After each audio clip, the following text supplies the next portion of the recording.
Like, this is a hard R, and don't you forget it.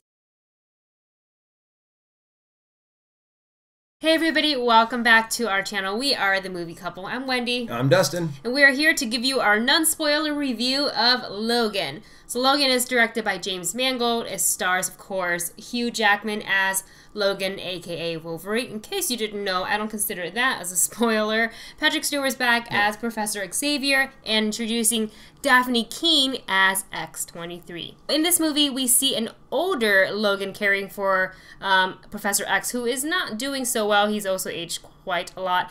And they're hiding out, but of course, trouble follows wherever Logan goes. So a young mutant comes into his life, of which, of course, trouble follows. A lot of trouble. Of course, you know, that's the way it always is for Logan and Wolverine and Professor X. It seems like age has finally caught up with them. And it's how you would think that, you know, someone who's been immortal for so long would start kind of dealing with this kind of revelation that he's getting older, that he's now, you know, he's seen so many people in his life, you know, die, and he's caring for the last remnant of that.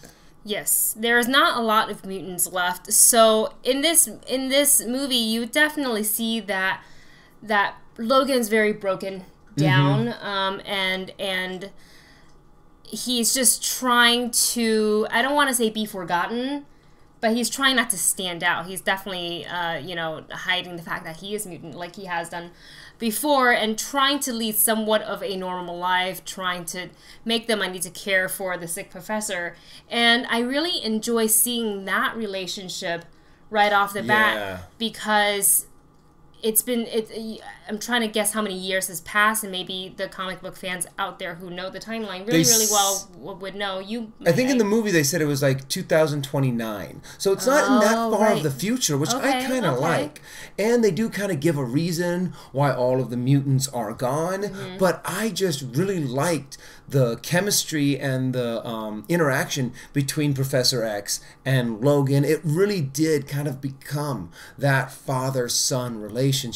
And then when you brought in X-23, you get this incredible, you know, generational relationship between the three of them. Yes. And I just thought it was very neat to see. I really enjoyed the chemistry, and I enjoyed their dialogue, even though X-23 doesn't have many of it. But I like that, because if you think about it, if you think about Logan or Wolverine, he really didn't speak much towards the beginning of these X-Men films either. It was a lot of just angry grunts and like a lot of mean stares, which I would say X-23 nailed in this movie. Another thing that I really, it broke my heart to see, but I also enjoyed seeing it. I don't know, I know that sounds weird, but Professor X, he's, like I've said already, he's much older, and his brain has become unstable, but knowing what his power is, his mutant power, and being unstable, which causes a lot of danger and uncertainties for those who are around him. Let's talk about the one thing that is always on someone's mind, is the fact that this is a rated R movie. And they don't let you forget it. No, never at any point throughout this movie do you go, oh, I forgot this was rated R. This is the Wolverine that we've been wanting to see from day one. It is brutal. It is just... And do I say thank you, Deadpool, for opening that door? I think you kind of have to. Dare I say that? Because that is the first Marvel rated R, I think. Well, yeah, it is. It's the first rated R. Yeah, I guess rated R. Well, no, because, you know, there's still Blade, which was rated R. Was that Marvel? Is Blade Marvel? Is Marvel. Okay. I don't know if it's Marvel Studios. Well, of course, this is Fox Studios. Right. But I do really appreciate that. Like, I mean, this is not like, oh, it's just rated R with some gore. Like, this is a hard R, and don't you forget it. Lots of blood, lots of gore, lots of violence, lots of swearing, Let's talk about the action. The action in and this movie. And the fight scenes. There are parts in this movie that I was almost standing on my feet going, yeah! Woo! And it is just... And it's also from beginning to end. Like, there's no law on with the action. I would say, like, there's very few comic book movies or action films that has me on at the edge of my seat almost the entire time. Mm-hmm. And I really felt like as the credits rolled, I was like, whew, and I was like, oh my God, I feel like I was holding my breath for that entire movie. And it's in a good way, too. There's very few movies that I've come out of where when you come out, you just feel exhausted because during the movie, you're going, mm-hmm. And you're just, when you come out, you're just huffing and puffing because you're exhausted and tired. And then they did some really good emotional scenes. I can't get into them very much because they're a little bit of spoilers, mm-hmm. but there are some moments that you just really do get the feels and you're just heartbroken. And I just think this movie has a well-rounded action, well-rounded story, good characters, and just good chemistry. And I just really liked that it had a nice flow to it as well. This movie, for me, progressively just got better and better and better with every act. Now, it started off on a pretty high note for me, and that was just Act 1. By the time we got to Act 2, I was like, it can't get better than this. Like, I hope it just evens out and gives a smooth ride. Not a smooth ride, but, like, let's just ride this level of energy to the end. But it climbs up, if you can believe it. And believe in the hype for this movie when you start seeing reviews pour in, because Fox isn't messing around. James Mangold is not messing around. All the actors brought it. And Dafne Keen, being such a young actress, I think she's 8 in the movie, but I think she's actually 11 years old. She is a phenomenal actress. I mean, not only she has some very intense scenes as far as the fighting goes, and I don't know how much of her own stunts she actually did because she is little, but there are also some emotional scenes that she is in, and she's acting opposite to very well-established actors, one being Patrick Stewart and the other being Hugh Jackman. So, I mean, that is a lot to be compared to. Yeah. And I think she really did a phenomenal job, and I'm pretty sure we're going to see her in a lot more things. One thing that I also really did like about this movie is that they kept the story simple. It was a very simple outline. There might be spoilers in what I say here, but I'm going to try to keep it so it doesn't really have spoilers. The basic story of, it's about Logan, gotten older, doesn't want to do any more adventuring, he just wants to go out and escape from the world, and then this girl comes into his life, and he's struggling with whether or not to help her. Yes. I don't think that's a spoiler. I was going to say some more stuff, but I'm like, you know what? That's all you really need to know. That's a good place to end it. And that's the whole story. There's really nothing else that they throw in there. No other, like, twists or turns. Right. Like they've tried to do in some other movie, other Marvel or X-Men movies. And I'm just like, just keep it simple. And I'm really happy that that's what they did.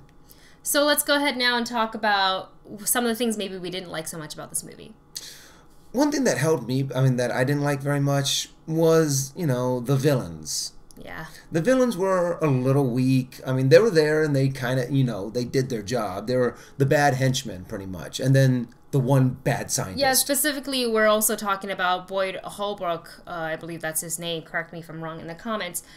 But yes, he was a baddie with a lot of swagger, and he served its purpose to move the story along, but I would have liked to see a little bit more of a backstory on him for those who you're walking into this and you don't know the story of Old Man Logan, or you're not familiar enough with it to just, see this guy and you're gonna like, so he's bad, he works for the bad guys, but then why is he there and where did he come from? I would have liked just to see a smidget of that.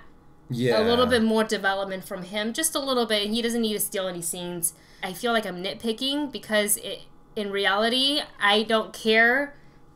If you want to think about it, when I walk in to see Logan, what I'm trying to say is I don't need to see other people. I want to see Wolverine, and I want to see Logan. They keep saying this is his last appearance as Wolverine, so if this truly is his last appearance, I'm going to hold on to that, and I want to see a lot of Wolverine on screen, which we get plenty of. So out of 10, what would you give Logan? This movie, I think internally and emotionally it's messed me up because there were a lot of scenes where I felt like I was going to just burst into tears. But I didn't want to let myself burst into tears because I was so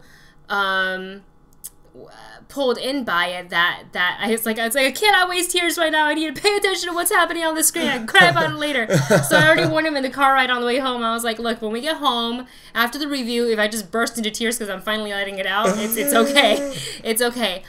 I mean, this is exactly what I expected it to be. It didn't go way above what I expected because I set the bar, I think, pretty high. Yeah. Going in, and I am really satisfied with this movie. I'm going to give it a 9 out of 10, you guys. Oh.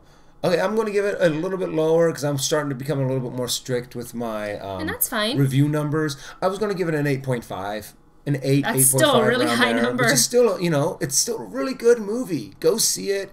If you're into Marvel movies, if you're into comic book movies, even if you're not, this is still a good action flick that I would highly recommend. Oh, one more thing I wanted to add is that we talked about this movie being a hard R language and gore and you know, gory action fight. I can't even speak. Gory action fights. Gory action scenes and whatnot. But don't let it fool you into thinking that this is all serious tone like what you've seen in the trailer with like the Johnny Cash song. There is humor placed in the movie, and it's very well placed with very well timed. The pacing is really good in this movie, so just know that you're not in for this like really depressing movie that wants to make you burst into tears in your apartment after you review the movie. So you'll get some laughs out of this one too. That's it for our review. Go ahead and comment your thoughts below, and as always, don't forget to like, share, subscribe, and we will see you in the next video. Bye.